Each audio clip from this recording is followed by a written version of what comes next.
सोनीपत के गांव टांडा में केंद्रीय मंत्री गजेंद्र सिंह शेखावत और अन्य कई दिल्ली और हरियाणा के कई विधायक और पहलवान खली ने लगी महाराणा प्रताप की प्रतिमा का अनावरण किया। और इस दौरान केंद्रीय मंत्री गजेंद्र सिंह शेखावत ने महाराणा प्रताप की जीवनी को लेकर देशवासियों को किया प्रेरित और मीडिया से बातचीत करते हुए उन्होंने केंद्र सरकार की 11 साल की उपलब्धियों पर कांग्रेस के सवालों पर केंद्रीय गजेंद्र सिंह शेखावत ने कांग्रेस के राज सवालिया निशान उठाते हुए कहा कि हमारे कार्यों पर सवालिया निशान उठाने वाली कांग्रेस अपने गिरेबान में झांके। कांग्रेस ने अपने 55 साल राज में कितने कार्य किए उनका जवाब दे। पहले हमने हर वर्ग के विकास कार्यों का दिया ध्यान, करोड़ों परिवारों को दिया रोजगार, करोड़ों परिवारों को शौचालय की सुविधा दी गई, ग्रामीण क्षेत्रों में बिजली की सुविधाएं नहीं थी और अब हर घर में बिजली है। कांग्रेस को हमसे सवाल नहीं पूछने चाहिए। वहीं हरियाणा और पंजाब के बीच चल रहे पानी विवाद पर केंद्रीय मंत्री गजेंद्र सिंह शेखावत ने कहा कि ये कोर्ट में मामला है, इसमें कोई टिप्पणी नहीं करना चाहता। इस कार्यक्रम में पहुंचे पहलवान खली ने जनता को मंच से संबोधन करते हुए महाराणा प्रताप की जीवनी का गुणगान किया। उन्होंने कहा कि हमें उनकी जीवनी से प्रेरणा लेते हुए अपने जीवन को आगे बढ़ाना चाहिए। आज राजपूत समाज को एक होने की जरूरत है ताकि राजपूत समाज को आगे बढ़ाया जा सके।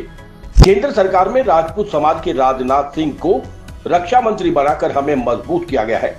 आज दुख की बात है कि अगर कोई समाज से नेता ऊपर उठता है तो हम उसको प्रोत्साहन नहीं देते, हमें उन्हें प्रोत्साहन देना चाहिए। केंद्र सरकार आज हर वर्ग के लिए विकास कार्य कर रही है और हर वर्ग के उत्थान के लिए काम किए जा रहे हैं। तो हर बंदा लीडर नहीं बनता। अगर दूसरे समाज का आप देखिए, दूसरे समाज के क्यों ज्यादा तरक्की हो रही है। दूसरे समाज की तरक्की इसीलिए हो रही है क्योंकि वो अपने लीडर की सपोर्ट करते हैं। और अभी जैसे भाई साहब ने बोला था कि भी 2 दिन मांगे थी उनकी, तो बिल्कुल मेरे को लगता है कि भी हमारे जो मंत्री जी है सब पूरा सहयोग करेंगे, पूरी मतलब मांगे भी पूरी करेंगे। पर हमारा जो सभी का, आपका, हमारा सभी का एक कर्तव्य बनता है कि आप लीडर के साथ खड़े होइए, मतलब सब लोग। आज मैं सभी को बहुत बहुत बधाई देता हूँ। यहाँ पर जो महाराणा प्रताप की मूर्ति की जो स्थापना करी है उसकी सभी को बहुत बहुत बधाई देता हूँ। और ऐसे ऐसे प्रोग्राम होने चाहिए हर जगह। अगर ऐसे प्रोग्राम हर जगह होते रहेंगे तभी हम जो एक राजपूत समाज है तभी हम इकट्ठा होंगे, तभी हम एक, देखो मैं बोलूँगा मेरे को भी ज्यादा बहुत हिस्ट्री का पता नहीं है क्योंकि जैसे ही मैंने होश संभाली मैं आउट ऑफ कंट्री रहा हूँ। अभी थोड़ा थोड़ा मौका मिल रहा है तो पता लग रहा है कि भाई ऐसे हमारा जो एक समाज क्या है, हमारा जो एक जो राजपूत का है शुरू से ही क्या मतलब एक उनकी मतलब क्या हिस्ट्री रही है, तो अभी सुनने को मिलती है तो बड़ा अच्छा लगता है। और वो तभी होगा जब हम सब लोग कहीं भी अगर जब कोई लीडर, कोई समाज का जो कोई आवाज देता है वहाँ पर आप सब लोग खड़े होएंगे तभी हम लोग एक सारे राजपूत एकजुट हो सकते, तभी हमारे को अपने राजपूतों की हिस्ट्रियों का पता लग सकता है। तो मैं ज्यादा नहीं बोलूंगा, बस यही अपनी बात को मतलब आराम देता हूँ। और एक बात बोलिए, महाराणा प्रताप, महाराणा प्रताप। जय हिंद, जय भारत।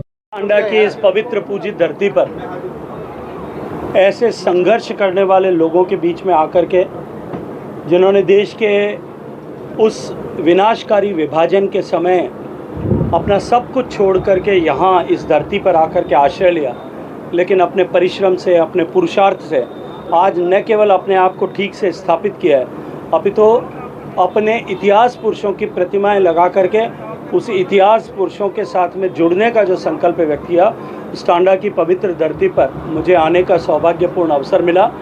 मैं सभी आयोजकों को उसके लिए हृदयपूर्वक धन्यवाद करते हुए हम आने वाले समय में अपने इतिहास पुरुषों के व्यक्तित्व से प्रेरणा लेकर के, उनसे सीख लेकर के, उनके चारित्रिक गुणों को अपने आप में स्वीकार करते हुए, अपने अंदर भीतर धारण करते हुए हम अपने आप को विकसित करें, समाज के लिए प्रेरणा बने।